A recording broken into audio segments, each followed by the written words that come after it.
Hello, I would like to do a video about motherhood as a dyspraxic. So this is my personal experience, and I think I should start by saying that motherhood is something it's given its due respect in Islam. Whereas in modern cultures, said that funny, modern societies and the culture that I was brought up in, it isn't valued. And some of the roles of a mother are quite hidden away, so that when I became a mother, and I guess other people go through this as well, they face a lot of unexpected situations. So where shall I start with this? A lot of people don't know that the main thing I get complimented on is my parenting. Alhamdulillah. And maybe because of the culture I grew up in, it never really felt like a great compliment, even though I feel it's one of the most important things in our life, because we're helping shape the experience for somebody, our child. Or even as an adult who has any interaction with children, we have a role to play in helping them have positive experiences in their interactions with people, and helping them understand things they're going through. It's sort of the times that I grew up in this country, it was really a culture of doing. Working outside the home was the expected thing.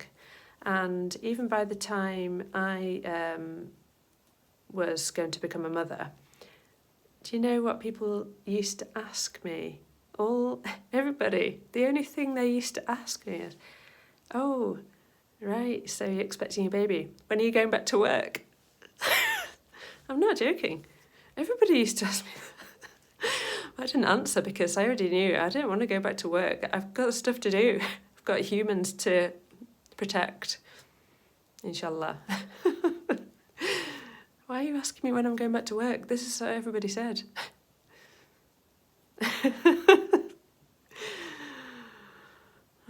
It's not funny. Sorry, I think I just tend to laugh because I'm so shocked a lot of the time. So yeah, you're expecting a baby. When you're coming back to work, when you're going back to work. Oh, how long till you come back? Are you going to come back? Are you going to go back? Oh my goodness me. It should not be the focus. And not going back into work is also a bit of an issue, because for somebody who is extroverted, like me, or has a lot of fiery qualities of wanting to connect with people and sort of wanting to feel productive, because the tasks of motherhood are not really shouted about and celebrated in my culture here, or valued at all.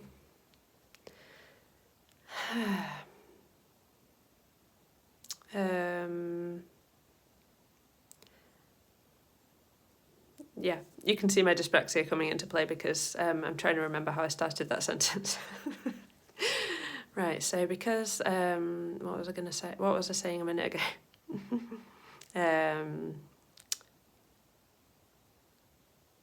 Oh yeah. Then it's like having something to prove to the world or to myself. So once I was at home looking after a baby, I didn't feel like I was doing anything. even though I was doing things 24/7, important things.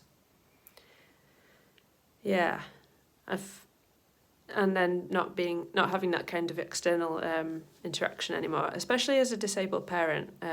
It's always been difficult for me to get out with my children. So, and when I have done it, it's usually painful and exhausting. So, lack of support in this culture is really a problem as well, because it's kind of like the children are expected to raise themselves. I mean, I raised myself really. A lot of my, yeah, I mean, my parents, not obviously. My parents played an important role because my dad was the provider for the family and my mum prepared all the meals and organised the budgeting and the home and everything. But nobody raised me. It's not funny. Again, I don't know why I'm laughing. Okay, I'm just still shocked about this. This is what's called CEN. I'm not going to go on about it. So, some of the things that I did as soon as I became a mum, alhamdulillah, that my mum had instilled in me the importance of breastfeeding, which is something in Western cultures very hidden away. I've seen a lot more people doing it since some of the lockdown situations a few years ago. So alhamdulillah, just from what I see on the street, when I've had to sort of like take one of my children to the doctor or something, then I have sometimes seen other mums breastfeeding their child, but it's not a common sight here. And as a matter of fact, before I had children, I saw somebody breastfeeding their child when I was on a trip with my friends, and I was really shocked. I was actually staring because I was so shocked, because it's not something that you see. So I was really lucky that in Bangladesh, which is the culture that I'd married into, it is really normal, and it's very healthy for the mother and the child. So whenever I was breastfeeding when I was there, then it was just completely normal, and everybody could just sort of make space for that, or just see if I needed anything, and also just the rest, because after having a child, childbirth is a big thing. And as a dyspraxic, I mean, this might not be as a dyspraxic, but I could say maybe as a dyspraxic, it might be something to do with my dysppraxia, but I don't really feel pain. I mean, I do feel pain, but not in the same way. I have different experiences with it. So childbirth isn't painful for me. Like having a baby, I had a cesarean with my second child, and that wasn't painful. And I had my first child, I don't know what you call that, but it wasn't a cesarean, so it was like the natural way. Natural birth? I think it's called natural birth. I just don't want to offend anyone by using the wrong term. So that wasn't painful. But because I had this shoulder issue, it was really exhausting going through childbirth, and then I couldn't easily get food and drink afterwards, which is really important when you're feeding a baby. And then when we went to Bangladesh with the baby, I had a rest. There were so many people everywhere. Everybody wanted to hold the baby. In England, it was just so isolated. I never used to see anybody. It was just me and the baby in the house. Never saw anybody.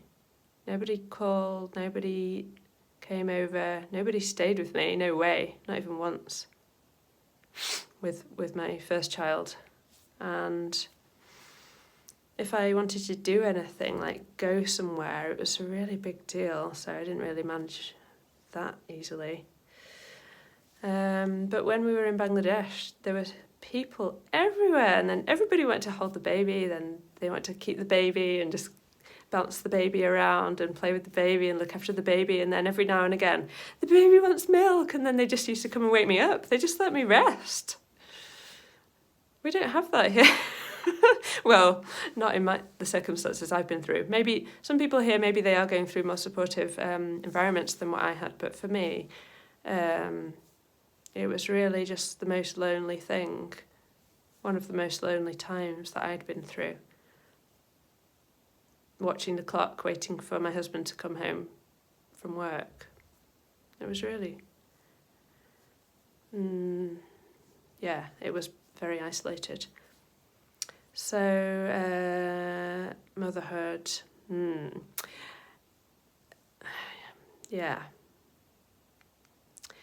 I've got a lot of complaints about the way it's treated in this country, because if I did go out with the baby, you know, people have these set things they always say, and it's like a conversation starter to people, but it's not a nice conversation starter. People always ask, oh, are they sleeping through the night yet? And that's because most babies here were, at the time, still being bottle fed, and then they could sleep for longer periods of time depending on the child and other circumstances. But breastfed babies don't sleep through the night, so there's no use asking somebody, oh, are they sleeping through the night yet? Because then, depending on your answer, if you answer that question, if you dignify it with a response, then you would get a judgment from the person who asked you about whether you were doing something wrong as a parent. And then there's just judgments about every aspect of it, really, just people policing you. That's what it is. So if you're going to just don't police people, because you might be wrong. You might be asking them something and you might have a set idea. It's not you that's watching this video. I'm just trying to empathise with people who are in the position I was, where you get asked these stupid questions, and they're stupid questions, but because you keep getting asked them, you end up sort of like, you feel pressurised of like, why does everyone think the baby should be sleeping? Oh, routines. I got that drilled into me, that like, oh, well, not drilled into me, but some people police you with this, like, you need routines, you have to have routines, so important. But I can't, like, I didn't know how to do that as a dyspraxic. If somebody told me the routine and coached me in it, then I would love it. I love routines. I love repetition and predictability. I don't like surprises, or as my son would say, like surprises. That's what he said. He shocked me once, and then I started crying because I hate surprises. So if somebody makes me jump, I usually scream, even though I'm quite a calm person, and then I usually cry. So once my son accidentally made me jump, and then I cried, and then I said, don't worry, it's just because I don't like surprises. Ma doesn't like surprises. And then my daughter was telling him as well, don't worry, Ma doesn't like surprises. Then he kept coming up to me saying, Ma, are you like surprises? That's how he said it when he was little. So yeah, mashallah. Right, I think I've rambled around a few different things there. Motherhood. Yeah, just the fact that it's not valued, really, because people say to you, I mean, I keep saying people say, but that's how it felt, really. It just felt like so many different judgments coming from so many people. Everybody had something to say, and a lot of them weren't really that helpful, even if they were trying to be. And I got told, oh, it's the best job you'll ever have, when you become a mother. But it's not a kind of rewarded job, and it ought to be. The labour that we do as a woman in the home it could be the only thing we do, and it's enough. I was reflecting earlier on how sometimes I've heard it said about my grandma, who was, she wasn't always the best mother, but she definitely had a heart for it. She wanted to be, to her children. She had three children. One of them was my dad. And I've heard it said about her, she never worked. But her home was immaculate. She cooked from scratch every day, and she raised a family. Isn't that enough? Isn't that more than enough? We need to give our energy to important things, and some of the important things are giving attention to our children and ourselves, and nurturing the whole family and learning how to run the household in the best way, working on that and improving that. That is a very valuable form of labour. And yeah, I don't usually speak this way, but it's pointed out to me that if you had to hire somebody to do all those tasks, you'd have to be a millionaire to be able to get nannies and cleaners and all the things that the female does in that typical form of that role. Yep, so I think, what can I say to summarise motherhood? Yeah, alhamdulillah, it's a blessing. It's something that we have to try and, in my country, we have to sort of find our own way of seeing the value, because we're not necessarily awarded any congratulations for it. More that it's kind of like, well, what else do you do, you know, rather than sort of that being considered a role in and of itself.